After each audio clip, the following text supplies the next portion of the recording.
Vamos abrir em Jeremias 29. Nós vamos ler novamente do versículo 4 até o versículo 13.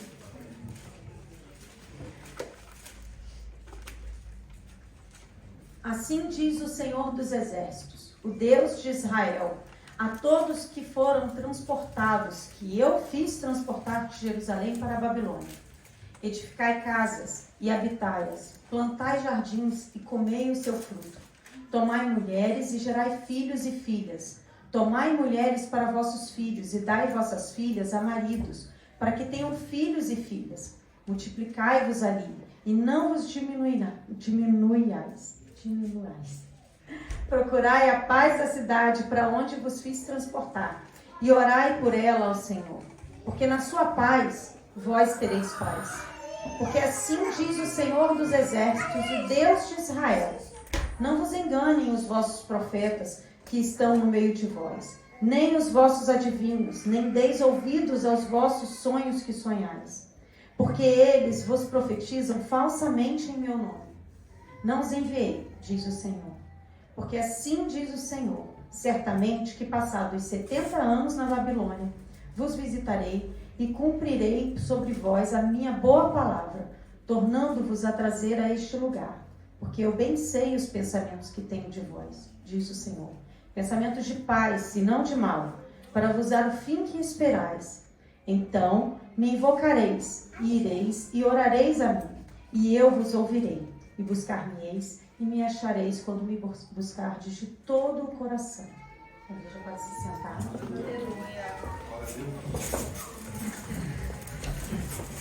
Queria explicar para a igreja um pouco do que estava acontecendo aqui. Lá em Jeremias 25, a gente já lê que durante 23 anos o profeta Jeremias já estava alertando o povo e falando sobre os maus caminhos que eles estavam andando. Profetizava. Deus enviou outros profetas para falar, ajudar, e eles continuavam não ouvindo, seguindo os maus caminhos. E então o povo é levado, Nabucodonosor conquista Jerusalém e leva o povo cativo para a Babilônia. E aí eles ficam lá, e quando eles estão lá na Babilônia, já cativos, Jeremias escreve uma carta em nome de Deus e envia para o povo. E essa carta é isso que a gente acabou de ler agora. Eles deixaram para trás os familiares, os pertences, tudo que eles tinham, e foram levados, simplesmente transportados para outra região, outra cultura, outro país, enfim. Mas Deus manda essa carta dizendo que eles precisavam confiar e se manter firmes no Senhor, né? O que acontece? A gente vê nessa passagem alguns versículos, por exemplo, o 11, né? Porque eu bem sei os pensamentos que tenho de vós. E esse que a irmã também enfatizou, né? Buscar-me-eis e me achareis se buscardes de todo o vosso coração, né? São versículos conhecidos, que a gente ouve muito, a gente às vezes fala para um amigo, né? E a gente ouve também. São versículos conhecidos, mas eles não foram aplicados à igreja de hoje, né? Eles foram aplicados à Babilônia. Só que é a palavra de Deus, e o nosso Deus não muda. E esse mesmo Deus que escreveu essa carta para os hebreus que estavam cativos, ele reafirmou as palavras dele no Novo Testamento para nós. Então a gente pode aprender com os hebreus tudo que eles passaram, tudo que eles viveram, e o que Deus disse para eles, a gente aprende e toma para nós nos dias de hoje. Tá ok? Vamos aplicar isso nas nossas vidas. E eu vou destrinchar esse texto. E eu vou começar lá pelo versículo 4, bem no comecinho, que ele diz assim: assim diz o Senhor dos Exércitos, o Deus de Israel. Durante a leitura do Antigo Testamento, você vai ver Deus usando vários nomes para se apresentar, né? Ele vai falar, às vezes, que ele é o Deus da justiça, o Deus que provê, o Deus que vê, o Senhor da paz, o Deus que recompensa, que destrói o mal. Em diversas situações, Deus se apresenta de uma forma. E a gente vê que antigamente, naquela época, as pessoas tinham vários deuses, os povos pagãos tinham vários deuses. E eles tinham um Deus que era o Deus da fertilidade, um Deus que era o Deus disso, um Deus. E o nosso Deus se mostra como o Deus todo-poderoso. É o Deus que reúne todas essas coisas. Ele é tudo aquilo num só. E aí, nesse momento, Deus fala assim, olha, eu sou o Senhor dos exércitos. Ele está lembrando a eles que ele é o Senhor, é o general deles, é o Senhor que vai lutar por eles lá naquela aflição que eles estão vivendo. Naquele momento, eles precisavam do Senhor dos exércitos. Você pode ter vindo aqui hoje de manhã buscar o Deus que provê, porque você precisa de provisão na sua vida. Você pode estar buscando um Deus que cura, porque você está com uma enfermidade. Você pode estar buscando o Deus que resolva o seu problema naquele momento, nesse momento que você está vivendo agora. E o nosso Deus, eu te digo, ele é o Todo-Poderoso. Ele é o Deus que é capaz de agir naquele problema que você está vivendo agora. Como naquela época ele se apresentou, eu sou o Senhor dos exércitos. O exército de Nabucodonosor tinha invadido, acabado com tudo e levado o povo cativo para a Babilônia. E ele falou assim, olha só, esse exército aí, eu sou maior do que eles. Eu sou o Senhor dos exércitos, o Senhor dos exércitos. E aí a gente vai lá continuar o versículo 4. E ele diz assim, assim diz o Senhor dos exércitos, o Deus de Israel, a todos que foram transportados, que eu fiz transportar de Jerusalém para a Babilônia. Aí essa parte é complicada da gente ler, porque a gente vê que foi Deus que permitiu que isso acontecesse. Deus viu, Deus sabia, é o Deus daquele povo, é o nosso Deus, e ele viu tudo aquilo e permitiu que o povo fosse levado. Eu vos fiz transportar. O nosso Deus permitiu que o povo passasse por aquilo. Mas ele não estava indiferente àquilo, porque ele estava enviando uma carta de consolo. Se para Deus não fizesse diferença, o povo está sendo levado cativo, ele não teria escrito uma carta e falado tudo o que falou nessa carta. Então, ele era um Deus que sabia o que estava acontecendo, mas aquilo era necessário acontecer. Tinha uma razão para aquilo. E às vezes a gente tem um problema e aí a gente fica, mas por que eu estou passando por isso? O que está acontecendo? Senhor, vem aqui e me ajuda a resolver isso. A gente quer saber por que a gente está passando por aquela luta, por aquele problema. A gente quer encontrar uma razão. Mas, na verdade, a gente precisa entender que aquilo é necessário. E olha só, nessa carta, Deus ainda fala lá no capítulo 10, que passados 70 anos, aquilo acabaria. Tinha um prazo, ia acabar. Assim como aquilo que a gente está passando, aquela luta que a gente está vivendo agora, ela tem hora para acabar. Deus sabe até onde a gente pode suportar.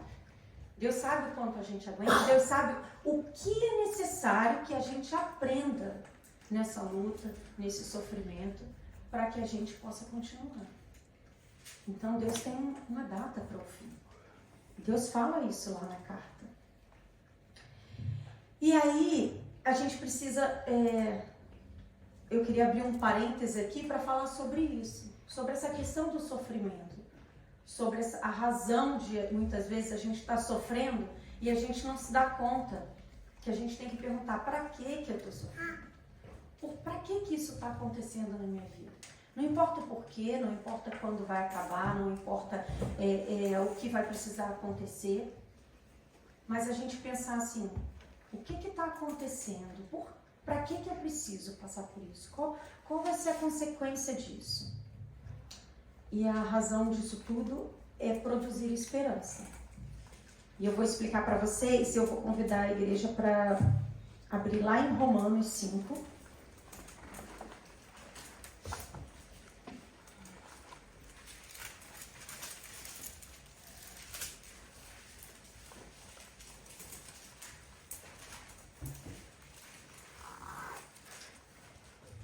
A razão disso, irmãos, é que a gente precisa crescer espiritualmente. Em algum momento da sua vida, a semente foi plantada no seu coração. A semente é a palavra de Deus. Ela foi plantada no seu coração. Só que uma semente precisa crescer. E essa planta que se tornou agora, ela precisa se tornar uma árvore. Uma árvore frondosa, uma árvore que produz frutos. Esse é o propósito da semente que foi plantada no seu coração e que fez você acreditar e que trouxe você aqui hoje. A semente, ela cresce, ela não fica parada. Ela cresce, ela vira uma plantinha. Essa plantinha vai crescer, essa planta vai virar uma árvore. A Bíblia faz essa analogia o tempo todo, porque é simples da gente entender. Assim como a semente é plantada na terra e ela cresce e vira uma árvore, a gente precisa. A gente não pode ficar aqui parado, só ouvindo e não aprender com aquilo que a gente está vivendo. Deus não falou que a gente não ia ter lutas. Ele falou que ele ia estar com a gente com as lutas, nas lutas. Tá, mas para que elas servem? Por que a gente não é feliz o tempo todo?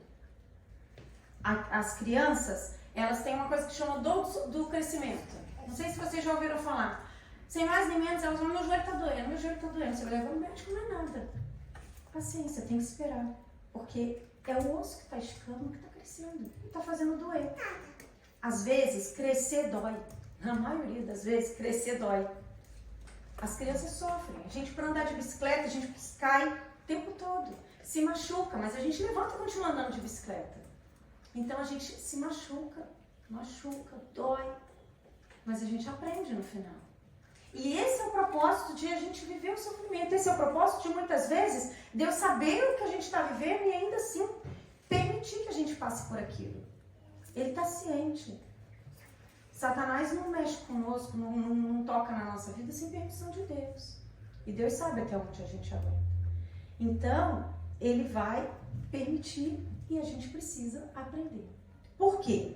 Lá em Romanos 5, 3 e 4, a gente vai ler Paulo falando assim: e não somente isso, mas também nos gloriamos nas tribulações, sabendo que a tribulação produz paciência, e a paciência a experiência, e a experiência a esperança. Lembra que eu falei que a razão de tudo isso é produzir esperança?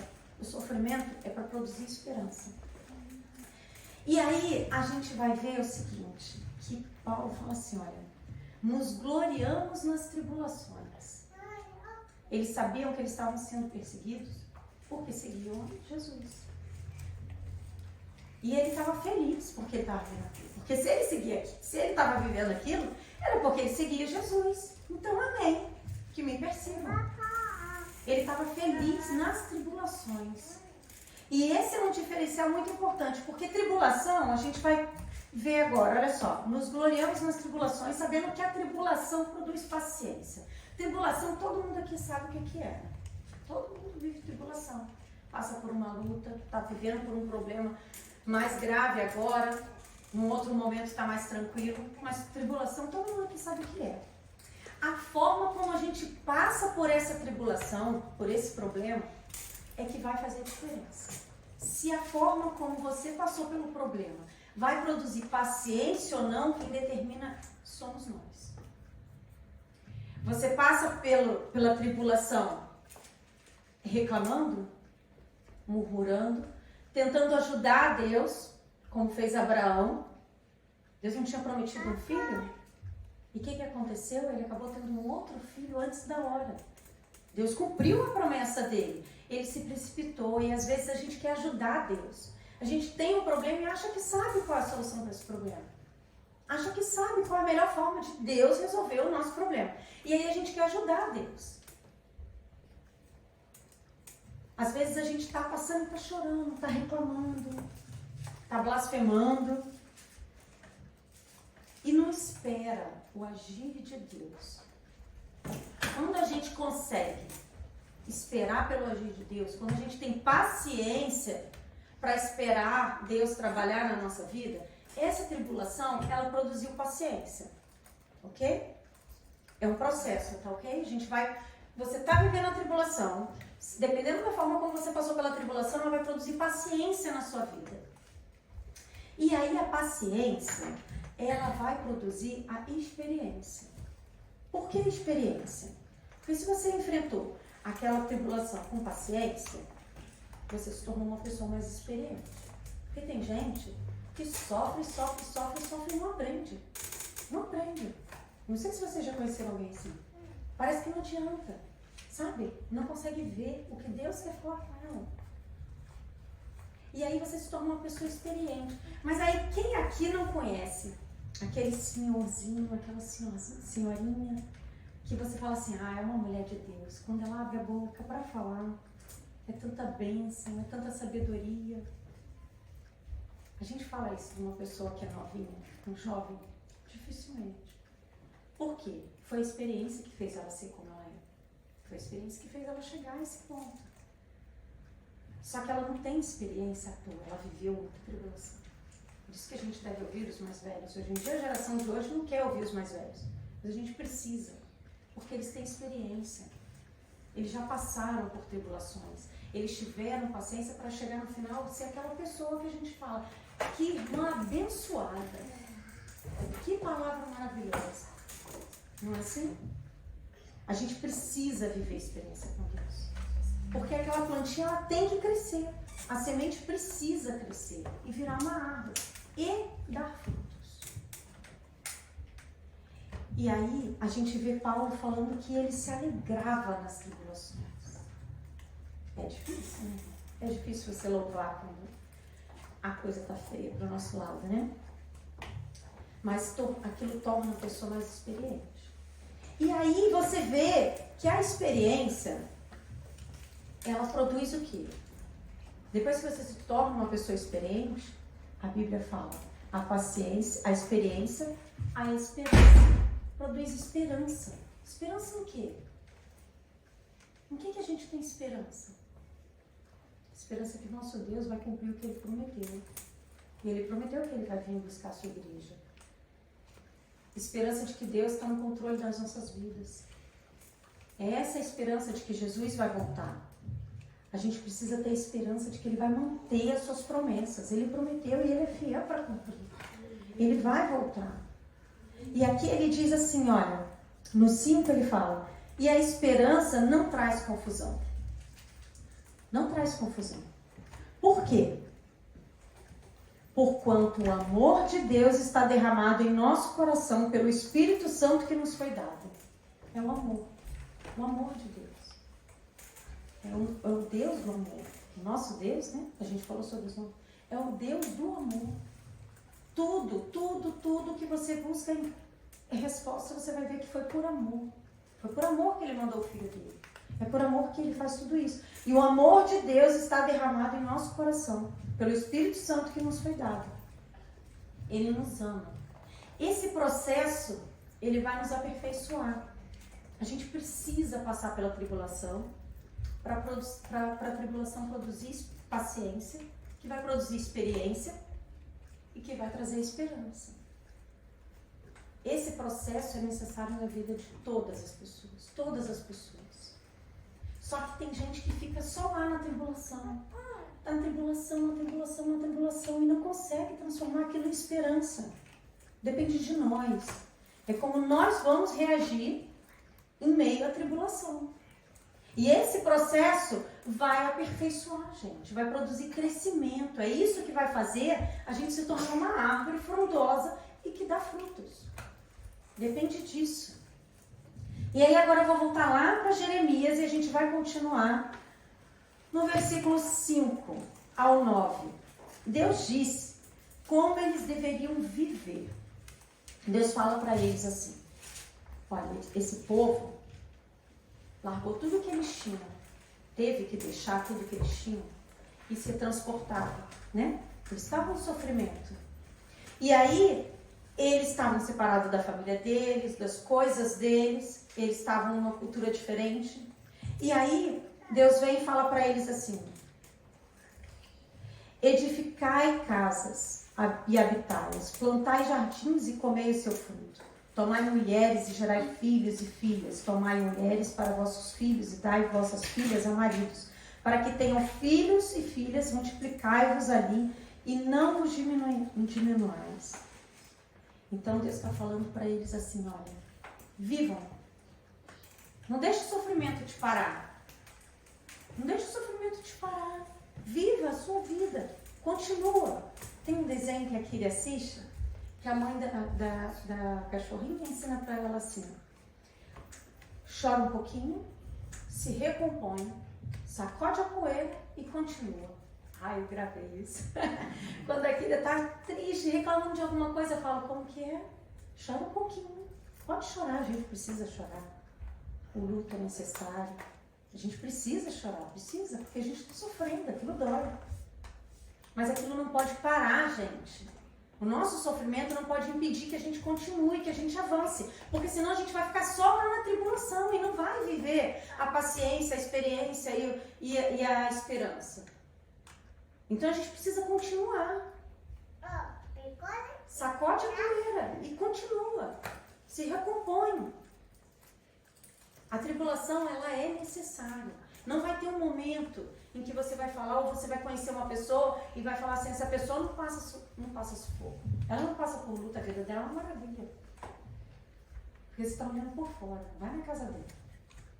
Todo mundo passa. Todo mundo tem. Então não adianta você achar que alguém não tem. Ou que você sofre mais do que a outra pessoa. Ah, minha vida, você não sabe o que eu faço. Mas a outra pessoa também passa por problemas. É porque você não tem noção. Porque você não conhece. Então sofrer, todo mundo sofre. Ter a tribulação, todo mundo tem. Mas como você reage a ela? Você vai ficar parado? Não. Deus fala, viva, continua. Edifiquem, plantem, casem, multipliquem. Deus fala, continua, vamos lá. Vocês precisam crescer, mesmo sofrendo, vocês precisam crescer. Todo cristão tem que crescer. Não dá para ser bebê na fé sempre. A gente precisa crescer. E Deus dá as instruções. Naquela época Deus escreveu uma carta. A gente tem a Bíblia, a palavra de Deus, mais fácil ainda. A gente pode abrir a hora que quiser, o nosso país é livre. A gente pode, tem acesso. A gente pode vir aqui aprender. Chegar 10 horas para a escola dominical e aprender mais. E ter experiências com Deus. Porque uma coisa é você aprender a adquirir conhecimento, pedir a Deus que transforme esse conhecimento em sabedoria. A outra coisa é a sua vida particular com Deus. É o seu joelho no chão, na sua casa. É você orando. E aí ali você vai ter as suas experiências com Deus. A gente precisa viver essas experiências. A gente não pode parar. Aí a gente vê esse povo que foi levado cativo para a Babilônia, né? Quem aqui não viveu? Alguém aqui? Quem aqui nasceu na Alemanha? Você tem o nosso irmão. Todo mundo veio de algum outro lugar. Saiu da sua terra. Deixou amigos, deixou parentes. Teve que deixar muitas coisas para trás. Porque não cabe tudo na mala. E a gente veio para cá. E aí? Todo mundo aqui tem uma história para contar. Todo mundo tem um perrengue para contar. Mas o nosso Deus está conosco em todos os momentos. Ele está conosco se a gente estiver no Brasil, se a gente estiver na Babilônia, se a gente estiver na Alemanha. Ele vai estar em qualquer estação, seja no frio, seja no calor. Ele vai estar o tempo todo com a gente, porque Ele é um Deus onipresente. Então não importa se você está em Moçambique, em Portugal, na Alemanha, no Brasil. Porque Ele vai estar ali com você, junto de você, do seu lado. E aí a gente vai para o versículo 7, que ele fala assim, olha, procurai a paz na cidade para onde vos fiz transportar, e orai por ela ao Senhor, porque na sua paz vós tereis paz. A gente tem que ser bênção aonde a gente estiver. Mesmo que a gente esteja num lugar que seja causando aflição na gente. A gente precisa ser bênção ali também. Porque Deus está conosco onde a gente estiver. E que a gente tem que ser bênção aonde a gente for. No 8 e no 9 ele fala sobre os falsos profetas, porque assim diz o Senhor dos Exércitos, o Deus de Israel. Não vos enganem os falsos profetas que estão no meio de vós, nem os vossos adivinhos, nem deis ouvidos aos vossos sonhos que sonhais, porque eles vos profetizam falsamente em meu nome.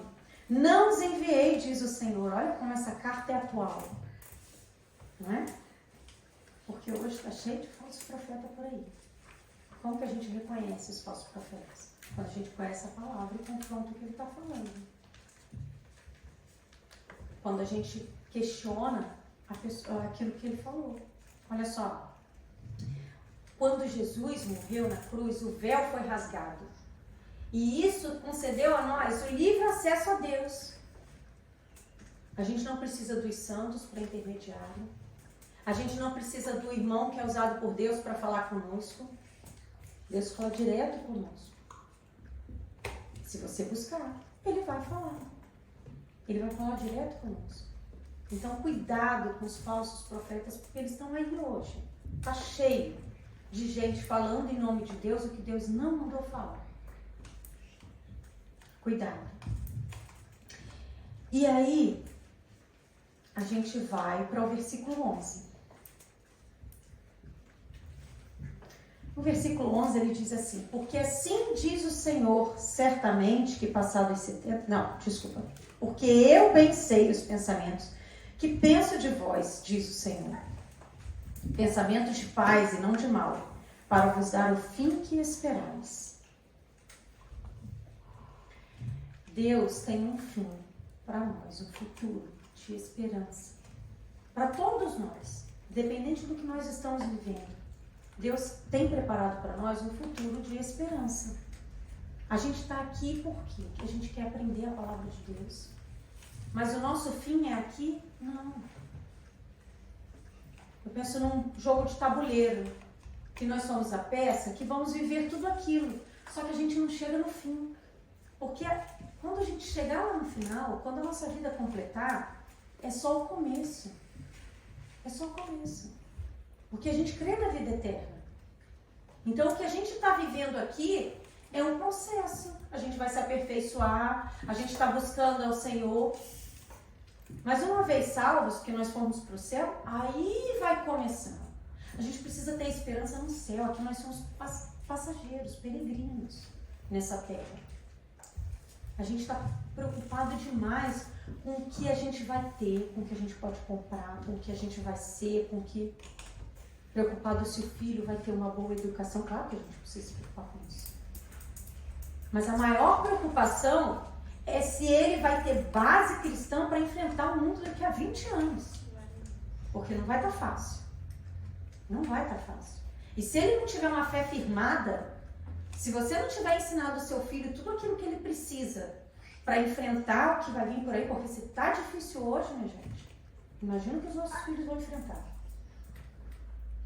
E eles vão precisar ter convicção da fé deles para poder enfrentar tudo isso.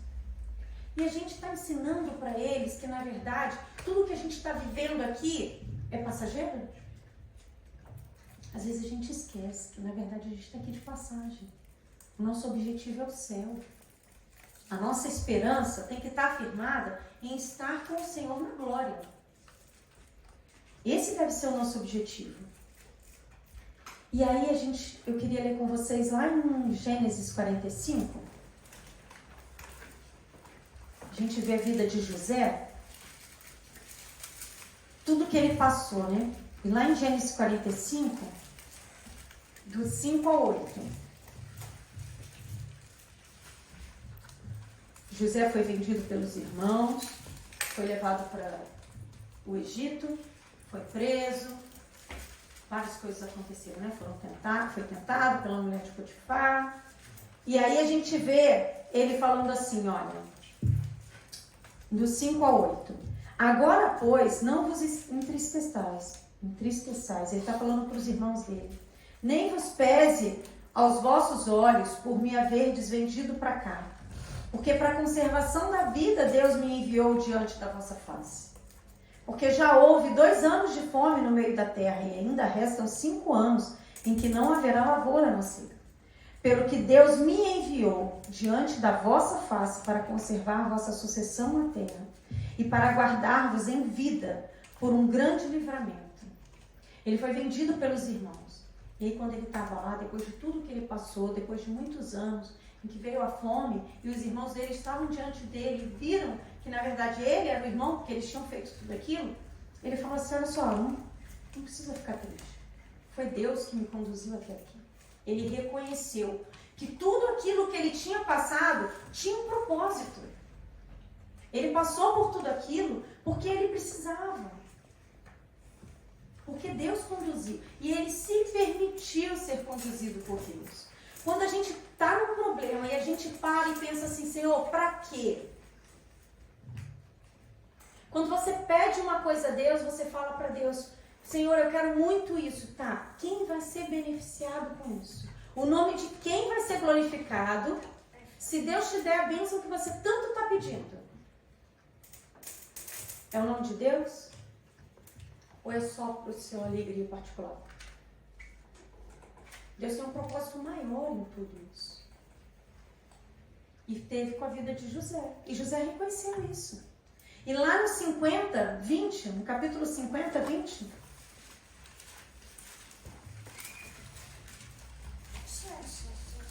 ele diz assim: vós bem intentastes mal contra mim, porém Deus o tornou em bem, para fazer como se vê nesse dia, para conservar a vida a um grande povo. Deus transformou o mal em bem. E aquilo que tu está achando que é o maior problema da tua vida, uma hora você vai olhar e vai ver que Deus transformou em bem. Deus faz isso, porque Ele está no controle. E aí ele diz assim, olha, para conservar em vida a um grande povo. Deus não fez tudo isso com José para ele se tornar o governador do Egito e todos olharem. Ah, Deus honrou José, porque ele sofreu. E Deus está honrando ele, agora ele é governador do Egito. O propósito de Deus era conservar o povo dele. Era conservar o povo dele. Ele diz aqui, ó, conservar em vida a um grande povo. A família que deu origem, não é? Porque os irmãos de José são os filhos de Jacó. São as tribos que a gente veio conhecer. Que veio até chegar a nós. E olha só. Deus estava preocupado com o povo dele. O plano de Deus é muito maior, muito maior. Ele tem um plano.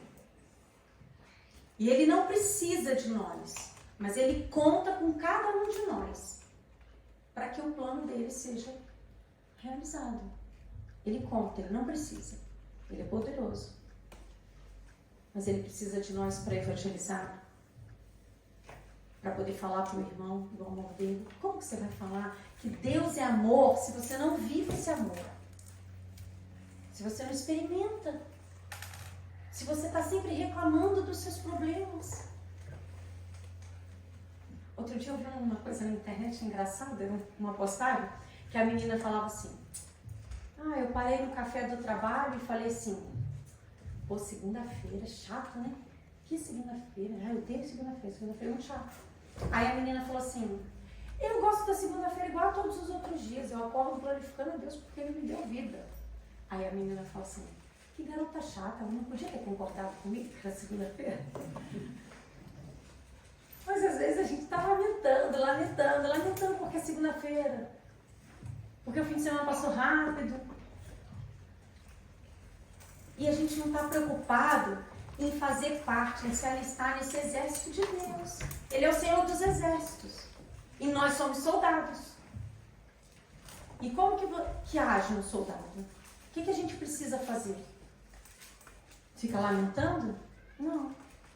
Outro dia a gente estava conversando, né? Se você está no quartel e o soldado está sentado, e o superior passa, está sentado por quê? Levanta, vamos trabalhar. O pé está doendo, vamos mancando. Mas vamos lá. Não para não. Não deixa esse problema te parar, meu irmão. Continua. Vamos viver. Vida que segue. Quem é o maior beneficiado daquilo que a gente tanto quer? A gente precisa parar de olhar para nós. O nosso problema, o meu problema. Senhor, a gente se faz de vítima. Deus, eu estou sofrendo tanto, olha a minha vida, eu não tenho isso, eu não tenho aquilo. Mas tem um plano muito maior para onde a gente se alistou. E a gente precisa fazer parte disso, a gente precisa lutar as nossas batalhas confiando que Deus é o Senhor dos exércitos. Que Ele é o nosso general. Não é assim? O nosso general é Cristo. A gente canta isso. Que a gente viva isso também. E eu queria voltar lá para Jeremias para concluir. Porque lá no versículo 12, ele diz assim: então me invocareis e ireis, e orareis a mim, e eu vos ouvirei. Invocar, ir e orar. Ele fala. Então, invocareis, primeiro você precisa invocar. Depois ireis, você precisa ir. E depois orar, você precisa orar. Então olha só, você chama por Deus, o que é invocar? Você chama por Deus, você vai aonde? Ao encontro dele. Você tem que andar na direção de Deus. E aí você fala com ele. A oração é o quê? Falar. E você fala com ele. Parado aqui, chorando e sofrendo, você não vai conseguir. Você precisa se recompor, sacudir a poeira e ir aonde? Ao encontro de Deus. Chama por ele. Fala com ele. E aí ele diz assim, ó. E eu vos ouvirei. Mas a gente precisa se mexer. A gente é que precisa ir. A gente é que precisa buscar. Deus está no mesmo lugar que ele sempre esteve. Quem se afasta dele somos nós. Se a gente se distancia de Deus é porque a gente pecou e aquilo afastou a gente de Deus. Deus continua lá e está de braços abertos esperando por nós. Mas a gente precisa fazer o quê? Chamar por ele, ir na direção dele e falar com ele. E ele vai ouvir. Está escrito, ele vai ouvir. E aí no 13 ele diz assim: e buscar-me-eis, e me achareis quando me buscardes de todo o vosso coração. Sabe o que é de todo o vosso coração? É quando isso for a coisa mais importante na sua vida. Quando isso for prioridade para você. A sua prioridade é buscar o Senhor. Se sua prioridade for buscar o Senhor, se isso for mais importante do que qualquer coisa, do que o teu sono no domingo de manhã, do que o seu medo na hora de falar para o irmão que Deus é amor, quando isso for mais importante, aí você está fazendo de coração. E buscar-me-eis e me achareis. Não é assim que ele fala? Ele vai, você vai achar. Ele vai te ouvir. Quando a gente se levantar e buscar. E eu estava ouvindo a música que a gente estava cantando, e ela diz assim: Deus vai cumprir os seus planos em mim. Aí eu queria pedir que da próxima vez que vocês cantassem, vocês pensassem assim: Deus vai cumprir os seus planos através de mim. Pensa nisso. Ele vai cumprir os planos dele na sua vida. Ele é fiel. Mas ele quer cumprir os planos dele através de cada um de nós. Ele quer nos usar como ferramenta. Ele quer nos usar. Ele não precisa, mas ele quer. Ele quer, ele fala isso o tempo todo. Que nós sejamos ferramentas nas mãos de Deus. Que ele possa nos usar. Que assim como José, a gente possa estar disposto e se deixar ser conduzido por Deus para um propósito muito maior do que aqueles problemas que a gente tem aqui na nossa vida. Que a gente possa falar: Deus vai cumprir os seus planos através de mim. Que eu seja uma ferramenta na vida de Deus. E aí a música diz assim: Ele vai fazer o melhor por mim. Vai. Que se a gente colocar Deus em primeiro lugar, Ele vai cuidar de todo o resto. Ele vai fazer o melhor por mim.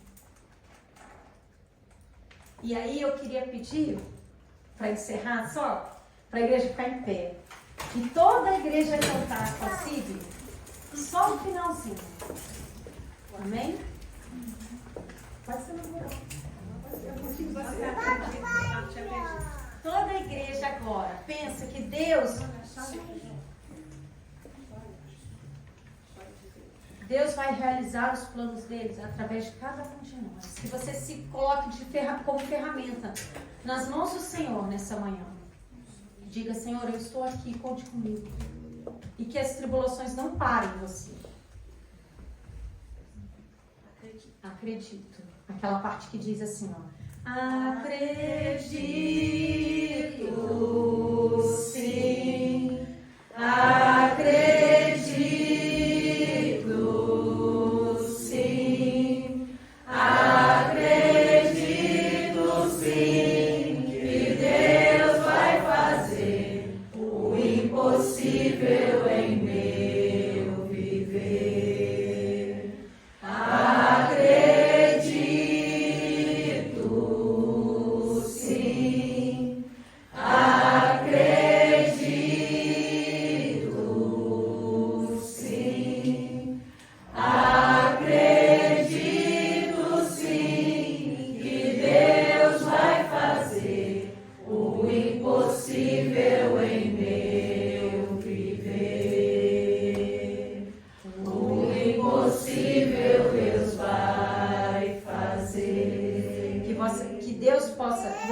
dizer para Deus: eu acredito sim que Deus vai fazer o impossível em mim e através de mim. Que nós possamos ser usados por Deus nessa manhã. Amém?